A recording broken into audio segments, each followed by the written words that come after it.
এটা হলো bubble tree. Bubble ট্রিটা এখানে স্ট্রবেরি ফ্লেভার। তো এটা আমরা আজকে নিয়ে এসেছি, নতুন জিনিস। এটাতে নাকি চায়ের মধ্যে বাবল থাকে, যেটা খেলে মুখের উপর ফাট ফাট করে ফাটে। কিরম ভালো একটা বাবল পেলাম, বাবলটা খেয়ে পাট করে ফেটে গেল। দারুণ খেতে, স্ট্রবেরি ফ্লেভার, এত সুন্দর তলায় তলায় বাবল রয়েছে।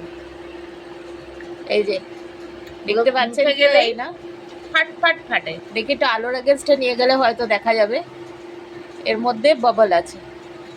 তো এটা হলো বাবল টি।